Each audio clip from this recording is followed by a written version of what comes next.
Student standard 12th English medium subject SPNCC part 2 chapter number 5 directors of a company.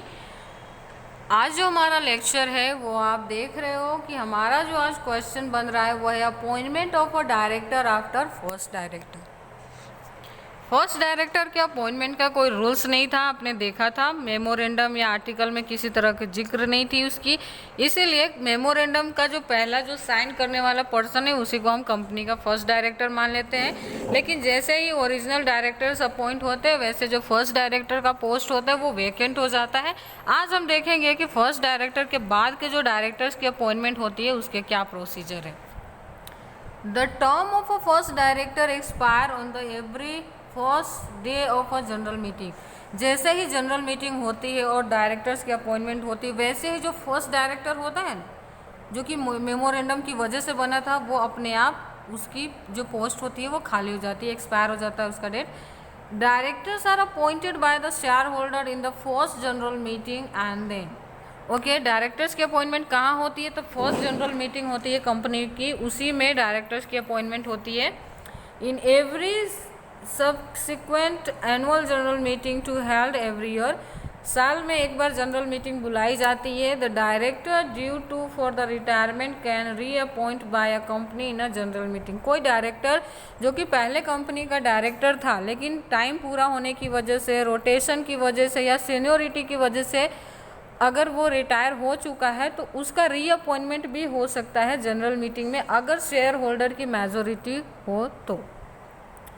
Every person proposed to be appointed by a company in the general meeting or otherwise shall furnish his director identification number and declaration to he is not qualified to become a director under this act।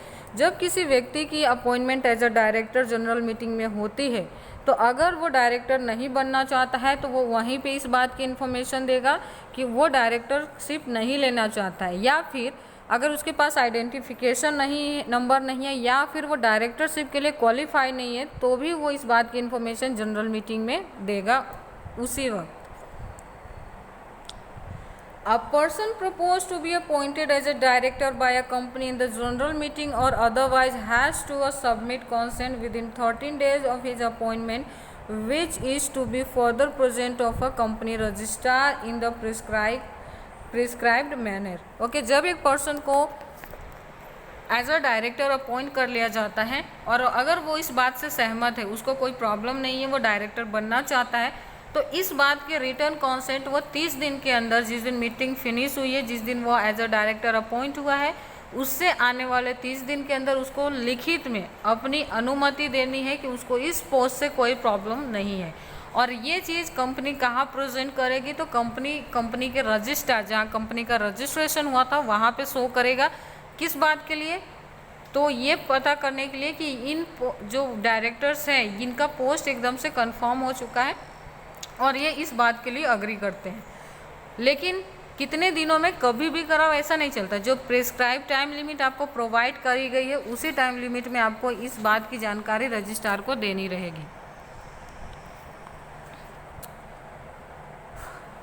Provisions regarding appointment of a director are prescribed in the Article of Association। Article of association में appointment of a director के provisions दिए गए होते हैं, उसी को हमें follow करना रहता है। If the article of association provide the retirement of all director in every general meeting then all director will be retire in the meeting. अगर आर्टिकल एसोसिएशन में ऐसा भी दिया गया है कि डायरेक्टर मीटिंग में, फर्स्ट जनरल मीटिंग में, एवरी ईयर जो एक मीटिंग होती है फर्स्ट जनरल मीटिंग, उसमें अगर सारे डायरेक्टर रिटायर होंगे तो क्योंकि ये इंटरनल मैनेजमेंट के लिए बना हुआ डॉक्यूमेंट है आर्टिकल ऑफ एसोसिएशन, तो उसमें जो भी बातें दी गई हैं वो आपको फॉलो करने ही पड़ेंगे। तो अगर ऐसा दिया है कि हर जनरल मीटिंग में सारे डायरेक्टर्स रिटायर होंगे और न्यू डायरेक्टर को अपॉइंट करेंगे तो ये रूल्स आपको फॉलो करने पड़ेंगे। However, usually no such a provision is made in the article of association। लेकिन इस तरह के प्रोविज़न वैसे आर्टिकल ऑफ एसोसिएशन में लोग डालते नहीं हैं या बनाते भी नहीं हैं, लेकिन अगर ऐसा है तो आपको इस बात का ध्यान रखना है। In case of 2/3 director of a total director is liable to retire by rotation. Okay, लेकिन हर 3 डायरेक्टर में से 2 डायरेक्टर एवरी ईयर रोटेशन के थ्रू क्या होते हैं, रिटायर होते हैं। From 2/3 number of director 1/3 director is retire as per the seniority. 3 में से जो 2 डायरेक्टर अब रिटायर हो रहे हैं ना रोटेशन में, उसमें से एक किसकी वजह से हो गए, सीनियोरिटी की वजह से, और एक होंगे अदर रीजन की वजह से। ठीक है, आपको याद रखना है। So with in a span of 3 years all 2/3 director will B change. इसीलिए 3 साल, हर 3 साल के गैप में अगर कंपनी में 3 डायरेक्टर है तो उसमें से 2 डायरेक्टर तो चेंज हो ही जाएंगे। The vacant post of a director can be filled by reappointment of a retired director. लेकिन जो रिटायरमेंट की वजह से, रोटेशन की रिटायरमेंट की वजह से, सीनियोरिटी की रिटायरमेंट की वजह से जो डायरेक्टर की पोस्ट खाली हुई है, तो जिसको आपने रिटायर किया है ना, उसको आप रीअपॉइंट भी करके उस पोस्ट को फिल कर सकते हो। ये आपके ऊपर है कि आप नए व्यक्ति को डायरेक्टर बनाना चाहते हो या ऑलरेडी आपके कंपनी के डायरेक्टर थे जो रिटायर हुए उन्हीं को वापस बनाना चाहते हो। ये टोटली आपके ऊपर डिपेंड करता है। ये पूरी की पूरी सिचुएशन शेयर होल्डर्स और कंपनी के मैनेजमेंट पे डिपेंड करता है कि आप किस तरह का डिसीजन लेना चाहते हैं। ये सारे डिसीजन हर एक कंपनी में वेरी हो सकता है, मीन्स के डिफरेंट हो सकता है। वो अपने सिचुएशन, सर्कमस्टांसेस एंड पॉसिबिलिटी के हिसाब से ये सारे डिसीजंस लेते हैं। Thank you.